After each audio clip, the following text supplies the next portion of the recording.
الحمد لله رب العالمين والصلاة والسلام على حبيبه محمد وآله وصحبه أجمعين. أعوذ بالله من الشيطان الرجيم. بسم الله الرحمن الرحيم.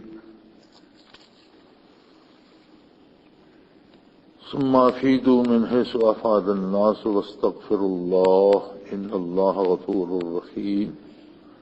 فإذا قضيتم مناسككم فاذكروا الله كذكركم آباءكم أو أشد ذكرا فمن الناس من يقول ربنا آتنا في الدنيا وما له في الآخرة من خلاق ومنهم من يقول ربنا آتنا في الدنيا حسنة وفي الآخرة حسنة وقنا عذاب النار. أولئك لهم نصيب مما كسبوا والله سريع الحساب. یہ کہاں تک پڑھا تھا اس نے؟ صحیح حساب تک ہو گیا تھا. وَاذْكُرُوا اللَّهَ فِي أَيَّامٍ مَّعْدُودَاتٍ فَمَن تَعَجَّلَ فِي يَوْمَيْنِ فَلَا إِثْمَ عَلَيْهِ وَمَن تَأَخَّرَ فَلَا إِثْمَ عَلَيْهِ لِمَنِ اتَّقَىٰ وَاتَّقُوا اللَّهَ وَاعْلَمُوا أَنَّكُمْ إِلَيْهِ تُحْشَرُونَ. ومن الناس من يعجبك قوله في الحياة الدنيا ويشهد الله على ما في قلبه وهو ألد الخصام وإذا تولى سعى في الأرض ليفسد فيها ويهلك الحرث والنسل والله لا يحب الفساد. وإذا قيل له اتق الله أخذته العزة بالإثم فحسبه جهنم ولبئس المهاد. ومن الناس من يشري نفسه ابتغاء مرضات الله والله رؤوف بالعباد. حج کا موضوع چل رہا ہے. سورہ بقرہ میں احکام حج ارشاد ہوئے اور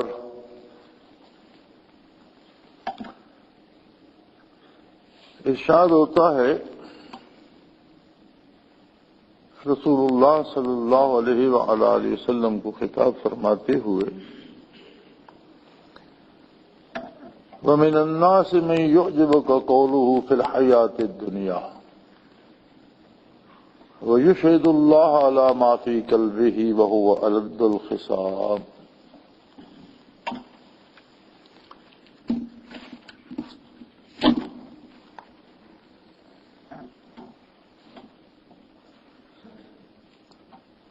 دین اسلام در حقیقت ایک قلبی کیفیت کا نام ہے اور اس پر اس کا مدار ہے. اگر بندے کا دل نہ مانے، اس کی زبان مانتی رہے، بظاہر وہ نماز روزہ بھی کرتا رہے، اچھی باتیں بھی کرے، لیکن اللہ کے نزدیک اچھائی وہ اچھائی ہے جب وہ دل سے اللہ کی عظمت کا اقرار کرے، رسول اللہ صلی اللہ علیہ وسلم کی صداقت کا اقرار کرے اور اللہ و اللہ کے رسول کی خوشنودی کے لیے اللہ و اللہ کے رسول کے احکام بجا لائے. تو یہ اسلام ہے. ایسا بندہ مسلمان ہے اور اللہ کی رحمت وسیع ہے. اگر اس سے کچھ خطا بھی ہوتی ہے، اس میں کچھ کمی بھی رہ جاتی ہے، تو اس کی بخشش اس کمی کو پورا کرنے کے لیے کافی. لیکن اگر دل ساتھ نہ دے اور دنیاوی مجبوریاں یہ دنیا میں نیک کہلانے کے لیے، یہ دنیاوی باتیں بنانے کے لیے آدمی بظاہر قرآن و حدیث بھی پڑھتا رہے، نماز روزہ بھی کرتا رہے، کبھی لوگوں کے ساتھ اس کے معاملات درست نہیں ہو پاتے، لین دین میں دیانتدار نہیں رہے گا، دوسروں کے لیے مصیبتیں کھڑی کرتا رہے گا، فساد پیدا کرتا رہے گا. یہ حج کے ساتھ اس لیے اسے جوڑ دیا گیا کہ حج ایک ایسی عبادت ہے، ایک دنیا میں ہوتا ہے، ایک طریقہ ہوتا ہے کہ کچھ دوائیں ایسی ہیں جو آخری طور پر دی جاتی ہیں کہ مریض بچ نہیں سکتا، تو ایک کوئی خاص ایسی دوا ہوتی ہے کہ جو اس کی جان بچانے کے لیے دی جاتی ہے، جسے زندگی بچانے والی دوا کہتے ہیں، لائف سیونگ ڈرگ۔ حج بھی اپنے طور پر ایک آخری علاج ہے، اور اتنا کامیاب علاج ہے کہ زندگی میں ایک بار ساری زندگی کو کامیابیوں سے ہمکنار کرنے کے لیے کافی ہے۔ اب اگر حج ادا کر کے بھی کسی کا دل نہیں بدلا تو پھر وہ لا علاج ہے، پھر وہ سمجھو مر جائے گا۔ اور موت جو مادی موت ہے، جس میں جسم بے حس ہو جاتا ہے، روح الگ ہو جاتی ہے، یہ موت نہیں ہے۔ حقیقی موت وہ ہے جس میں انسان گمراہ ہو جاتا ہے اور روح اور جسم اللہ کے عذاب اور اللہ کی ناراضگی کی نظر ہو جاتی ہے۔ کیونکہ موت ایک ہیبت ناک چیز ہے، موت کے نام سے ہر کوئی تھر تھر کانپتا ہے۔ یہ موت تو انبیاء علیہ الصلوۃ والسلام کو بھی آئی، یہ موت تو صالحین کو، شہداء کو، صالحین کو، نیک لوگوں کو بھی آئی، لیکن یہ موت نہیں ہے۔ نبی تو بہت عظمت ہے انبیاء علیہ الصلوۃ والسلام کی، اللہ کی راہ میں شہید ہونے والا بھی اس موت کو شکست دے دیتا ہے۔ قرآن کریم نے حکم دے دیا وَلَا تَقُولُوا لِمَن يُقْتَلُ فِي سَبِيلِ اللَّهِ أَمْوَاتٌ بَلْ أَحْيَاءٌ، جو لوگ اللہ کی راہ میں قتل ہوتے ہیں انہیں مردہ نہ کہو، وہ زندہ ہیں۔ حالانکہ قتل کا فعل بدن پہ صادر ہوتا ہے، جگر پھٹ جاتا ہے، پرخچے اڑ جاتے ہیں، گولیاں گزر جاتی ہیں، جسم کے ٹکڑے ہو جاتے ہیں، اسے دفن کیا جاتا ہے، قبر بنتی ہے، اس کے باوجود حکم ہے کہ اسے مردہ نہ کہو، وہ مرا نہیں، بل احیاء، وہ یہ لوگ زندہ ہیں، یہ نہیں مرے۔ دوسری جگہ ایسا سوچنے پر بھی پابندی لگا دیا وَلَا تَحْسَبَنَّ الَّذِينَ يَقْتُلُونَ فِي سَبِيلِ اللَّهِ أَمْوَاتًا بَلْ أَحْيَاءٌ عِندَ رَبِّهِمْ يُرْزَقُونَ، تمہیں کیا خبر ہے، وہ اللہ کے نزدیک کھاتے پیتے ہیں، ان کو روزی ملتی ہے، یرزقون، انہیں رزق دیا جاتا ہے، اور تم سے اچھی زندگی انہیں نصیب ہوگی۔ تو یہ موت تو ایک تبدیلی ہے، زندگی کا ایک رخ ہے کہ عالم امر میں تھیں ارواح اور ابدان خاک پہ منتشر تھے۔ رب کریم نے ہر ایک کے ایک ذرے بدن کو، ایک ایک ذرے کو مختلف غذاؤں دواؤں میں ڈھال کر یکجا کیا، کچھ صلب پدر میں پہنچے، کچھ والدہ کے وجود کا حصہ بنے، پھر وہ ملے اور ایک وجود پیدا ہوا، پھر اس میں روح پھونکی گئی۔ تو یہ سارے زندگی کے مختلف پہلو ہیں۔ پھر وہ دنیا پہ پیدا ہوا تو ہماری آنکھوں نے، ہمارے دل نے، ہمارے دماغ نے یقین کیا یہ زندہ ہے، لیکن جس دن جسم سے روح الگ ہوتی ہے تو وہ فنا نہیں ہوتا، روح بھی بارگاہ الوہیت میں پیش ہوتی ہے، اور بدن کا ذرہ ذرہ بھی اللہ کے حضور ہوتا ہے۔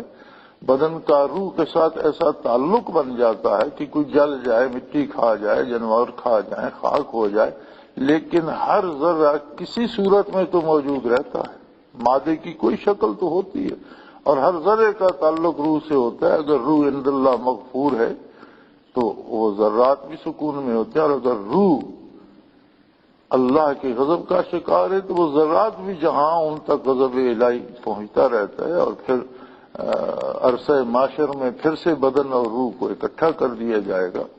دنیا میں روح بدن کے تابع ہے، برزخ میں دونوں الگ الگ ہیں، لیکن بدن روح کے تابع ہوتا ہے، جہاں بھی ہو روح کے ساتھ جو سلوک ہو رہا وہ اسے پہنچتا رہتا ہے، اور آخرت میں بدن اور روح دونوں برابر محسوس کریں گے، میدان حشر میں دونوں حاضر ہوں گے، اور جنت یا دوزخ میں دونوں اکٹھے جائیں گے۔ تو یہ زندگی کے مختلف روپ ہیں جو ختم نہیں ہوتی۔ اہل جنت جنت میں ہمیشہ رہیں گے، اور اہل دوزخ جو کفر پر مرے وہ دوزخ میں ہمیشہ، دونوں کے لیے خلود ہے کہ زندگی پھر الگ نہیں ہوگی۔ تو پھر موت کیا ہے؟ موت ہے عظمت الہی سے محرومی، ایمان سے محرومی۔ چلتے پھرتے لوگ بھی مرے ہوئے ہوتے ہیں اگر انہیں نور ایمان نصیب نہ ہو۔ وَأَجْسَامُهُمْ قَبْلَ الْقُبُورِ قُبُورُ، ان کے جسم قبر میں جانے سے پہلے خود قبریں بن جاتی ہیں، روح کی لاش کو، روح کی میت کو اٹھائے ہوئے قبریں چلتی پھرتی ہوتی ہیں۔ تو اگر دل نے نہیں مانا، خرد نے کہہ بھی دیا لا الہ تو کیا حاصل؟ دل و نگاہ مسلمان ہی تو کچھ بھی نہیں۔ خرد کی عقل کی مجبوری ہے کہ اسے ایک ایسی طاقت کو ماننا پڑتا ہے جو سب سے اوپر ہے، اس کے اوپر کوئی نہیں، اور وہی اللہ کریم ہے۔ اس کو کس نے بنایا؟ فلاں نے۔ اس کو کس نے بنایا؟ اس کو کس نے بنایا؟ یہ سوال اخیر تک چلا جاتا ہے، آخر ایک ایسی ہستی آ جاتی ہے جس کا کوئی بنانے والا نہیں، وہ خود سب کو بنانے والا ہے۔ یہ مجبوراً ماننا پڑتا ہے، ورنہ تسلسل لازم ہے۔ تو عقل نے کہہ بھی دیا کہ وہی بزرگ و برتر ہے، عبادت تو مستحق ہے، تو کچھ حاصل نہیں ہے۔ ہاں، دل و نگاہ مسلمان ہی تو کچھ بھی نہیں۔ دل بھی یہ بات قبول کرے، اور دل قبول کرے تو اس کا اثر نگاہ پہ آ جاتا ہے، اور نگاہ سارے اعمال کی رہنمائی کرتی ہے۔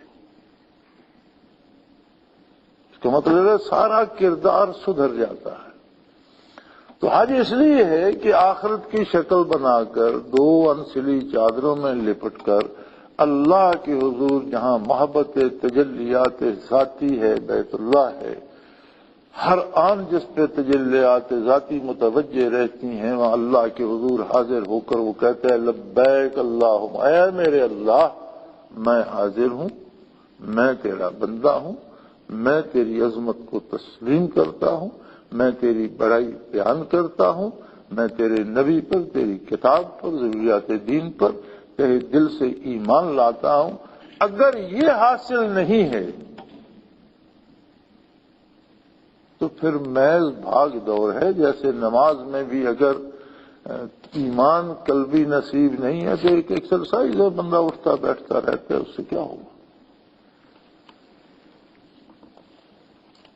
تو فرمایا لوگ ایسے ہیں، بعض لوگ ایسے ہیں میں جو جب کو قولہ فی الحیات الدنیا، بعض لوگ ایسے ہیں جو دنیا میں باتیں کر کے بندے کو حیران کر دیتے ہیں۔ اے میرے حبیب، آپ کے سامنے بھی جب باتیں کریں گے تو بڑے جان نثار لگیں گے، اور بڑے پارسا نظر آئیں گے، اور بڑی لمبی تقریریں کریں گے، اور بڑے بلند دعوے کریں گے، لیکن اللہ گواہ ہے، اللہ جانتا ہے جو کچھ ان کے دلوں میں ہے۔ ان کے دلوں میں وہ بات نہیں جو زبانوں پر۔ وَهُوَ أَلَدُّ الْخِصَامِ، حالانکہ وہ آپ کی مخالفت میں سب سے آگے آگے۔ جب بات کرتے ہیں، جب آپ صلی اللہ علیہ وسلم کے سامنے ہوتے ہیں تو بڑی پارسائی کی بات کرتے ہیں، بڑی نیکی کی بات کرتے ہیں، بڑی لمبی تقریریں کرتے ہیں، بڑے اونچے دعوے کرتے ہیں، لیکن اللہ جانتا ہے جو ان کے دلوں میں ہے۔ جب آپ سے باہر جاتے ہیں تو آپ صلی اللہ علیہ وسلم کے احکام کے خلاف، آپ کی ذات کے خلاف، آپ کے دین کے خلاف، آپ کے پیغام کے خلاف اتنا کام کرتے ہیں کہ اللہ کی زمین پر فساد پیدا ہو جاتا۔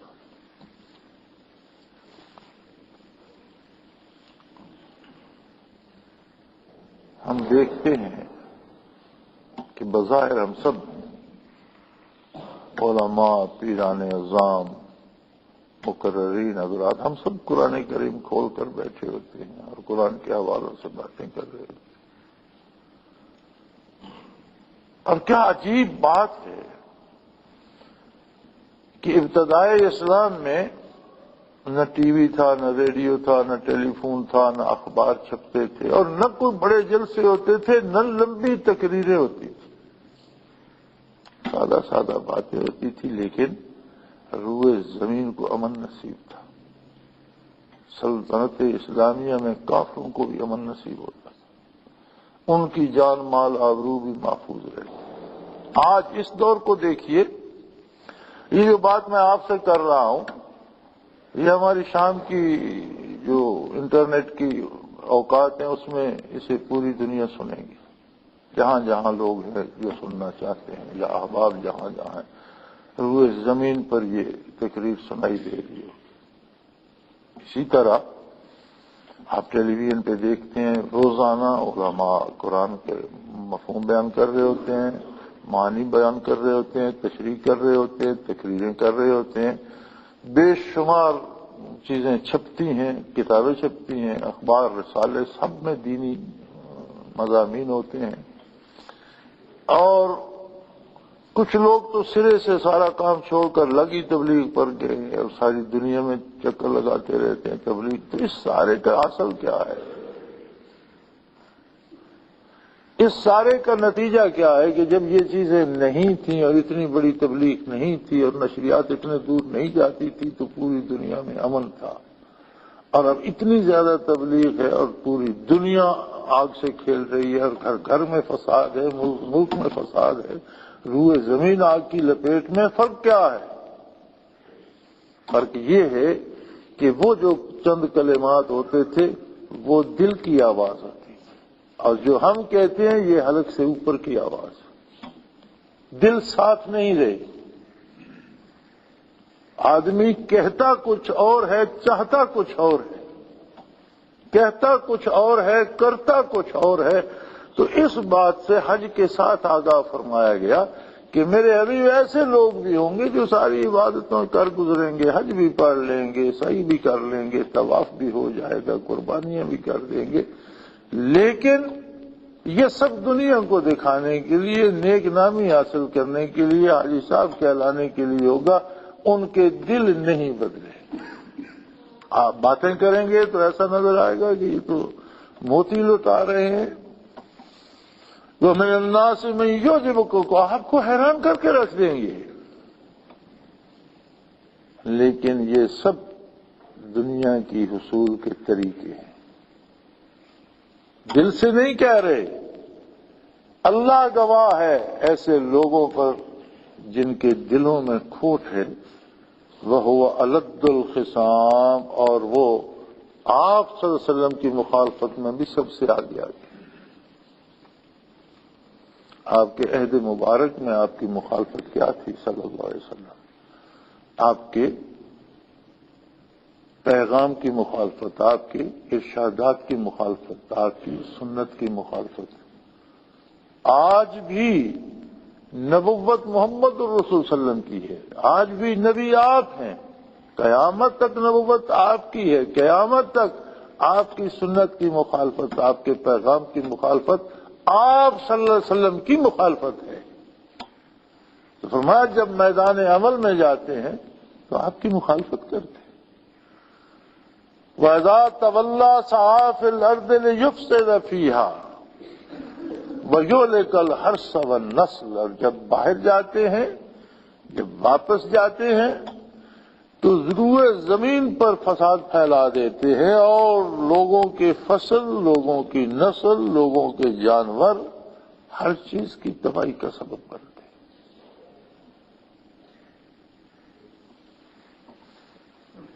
اسلام سلامتی کا مذہب ہے،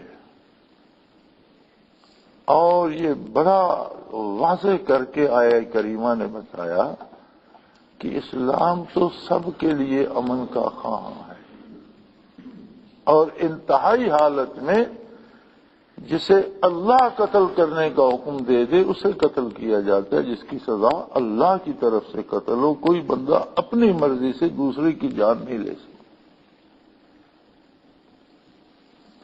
اور اگر کوئی ایسا کردار اپنائے کہ اس سے دنیا پہ تباہی آئے، لوگوں کی جان، مال، آبرو، ہر چیز لٹ جائے، اور دعوے بڑے کرتا رہے، داڑھی رکھ لے، سجدے دیتا رہے، حج کرتا رہے، کیا فرق پڑتا؟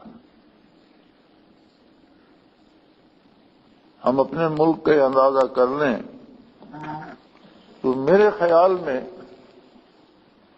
ہمارے ملک میں اگر بہت کم حاجی ہوں گے پاکستان میں، تو میری ایک اندازہ ہے، میری ایک رائے ہے کہ میرے خیال میں ہر تیسرا بندہ حاجی ہے۔ ایسے خاندانوں کے خاندان ہیں جو سال میں کئی دفعہ عمرے کرتے ہیں اور ہر سال حج پہ بھی جاتے ہیں.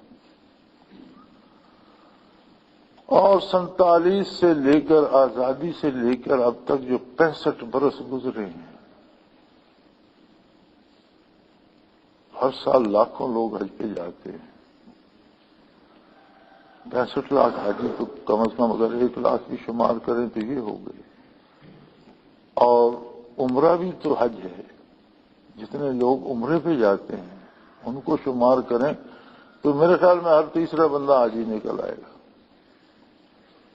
لیکن کیا لوگوں کا مزاج بدلا، لوگوں کا کردار بدلا، لوگوں کی تعلیمات اور لوگوں کے اس میں عمل میں کوئی فرق پڑا؟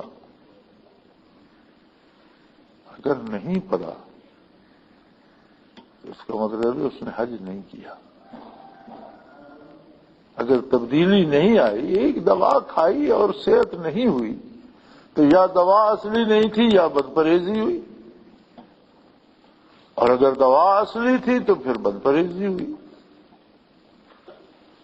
تو فرمایا بات یہ ہے کہ آدمی جب اللہ کے حضور پیش ہو اور حج جیسی سعادت سے بہرہور ہو تو اس کا دل صاف ہو جانا چاہیے، عظمت الہی اس پہ ثبت ہو جانی چاہیے، صداقت پیغمبر اس کا حصہ بن جانی چاہیے، اور باقی زندگی اسے اللہ اللہ کے رسول کے دین کو پھیلانے میں اور نیکی کو پھیلانے میں، امن کو پھیلانے میں بسر کرنی چاہیے.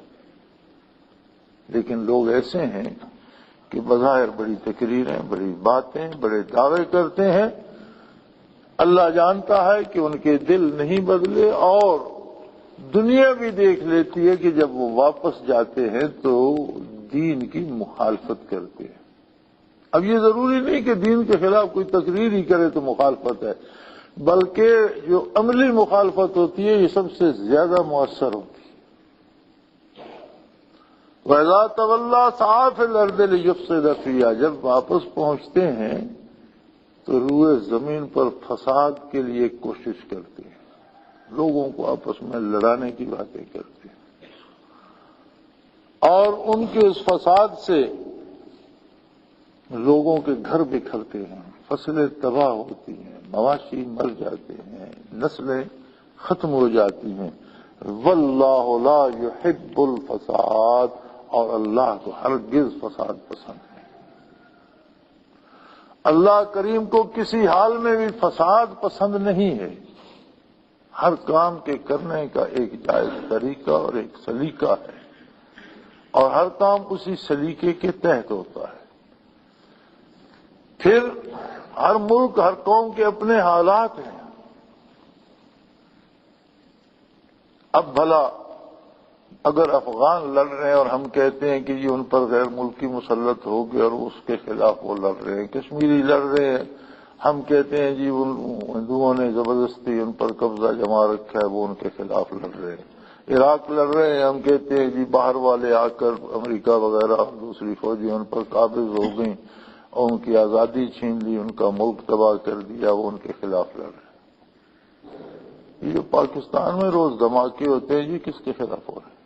یہاں کون سی باہر کی طاقت آ گئی؟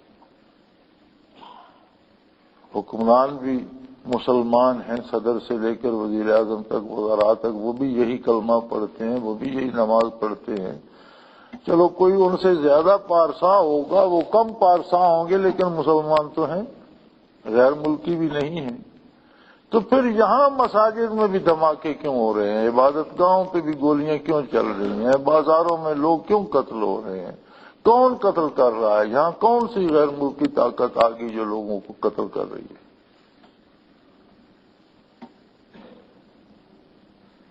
جب ریاست مسلمانوں کی ہے، حکومت مسلمانوں کی ہے، حکمران بھی مسلمان ہیں، رعیت بھی مسلمان ہے. 65 برس ہو گئے ہر ایک کو دعویٰ کرتی ہے اسلام نافذ کرو، اسلام نافذ کرو. چلو الحمدللہ کسی وجہ سے ہوا، اللہ قبول کرے تو اس میں ہماری بھی ادنا سی کوشش کو دخل ہے کہ بلا سودی بینکاری شروع تو ہو گئی. کتنے مسلمان ہیں جنہوں نے سود لینا چھوڑ دیا اور بلا سودی بینکاری میں چلے گئے؟ اب بھی اکثریت سود پر ہے. اس وقت بھی بلا سودی بینکوں میں بہت تھوڑے لوگ آئے ہیں اور اکثریت سود لے کر کھا رہی ہے۔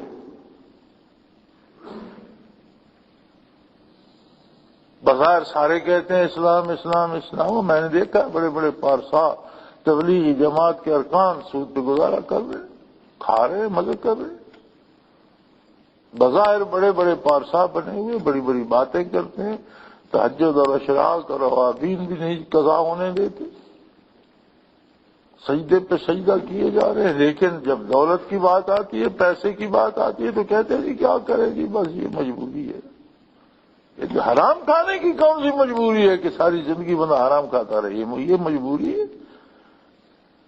اللہ نے تو حکم دیا جو سود نہیں چھوڑتا اسے اللہ اللہ کے رسول کے ساتھ جنگ کے لیے تیار رہنا چاہیے، اعلان جنگ ہے اس کے خلاف۔ تو یہ بات ہو رہی ہے یہاں، ایسا کیوں ہوتا ہے کہ لوگ سجدے پہ سجدے دیتے ہیں، لوگ حج پڑھتے ہیں، لوگ قربانیاں کرتے ہیں، روزے رکھتے ہیں، لیکن دنیا میں آتے ہیں تو پھر حرام کھانے سے، جھوٹ بولنے سے، قتل کرنے سے، برائی سے باز نہیں آتے؟ اس کی وجہ یہ ہے کہ دل میں ایمان نہیں ہوتا۔ اگر دل میں نور ایمان ہو تو کردار تب جا کر سدھرتا ہے، ورنہ محض اچھی باتیں کرنے سے اور بڑی بڑی باتیں کرنے سے انسان بدل نہیں جاتا۔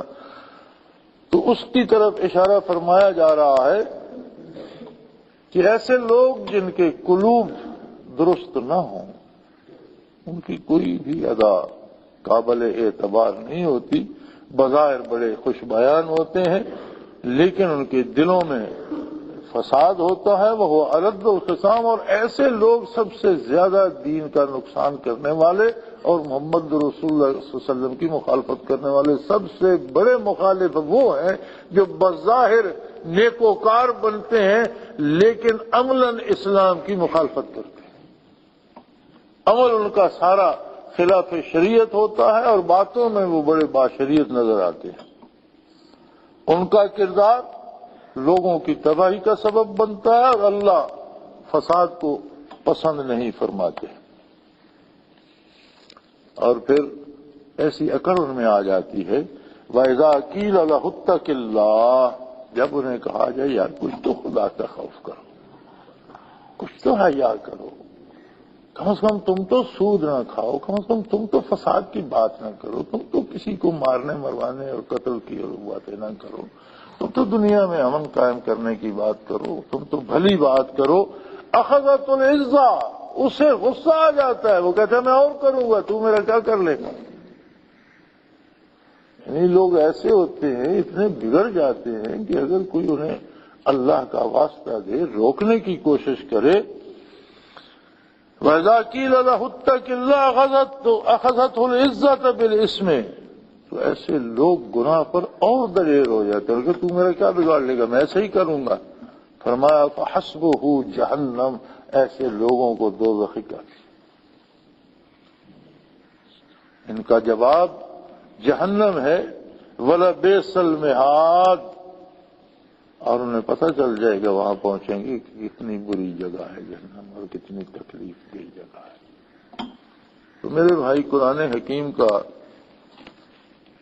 مقصد محض باتیں کرنا نہیں ہے، انسان کی اصلاح کرنا اور اسے اللہ کی ناراضگی سے بچانا ہے، اور یہ زندگی کے ہر پہلو کو اس خوبصورتی سے زیر بحث لاتا ہے کہ آدمی کو کوئی غلط فہمی نہیں رہتی، ہمیں اسے رسم نہیں سننا چاہیے بلکہ دل کے کانوں اور دل کی آنکھوں سے دیکھنا اور سننا چاہیے۔ اللہ ہمارے گناہ معاف فرمائے اور اپنی اور اپنے حبیب صلی اللہ علیہ وسلم کی اطاعت نصیب فرمائے، توبہ قبول فرمائے اور نیک انجام میسر فرمائے۔ وآخر دعوانا الحمدللہ۔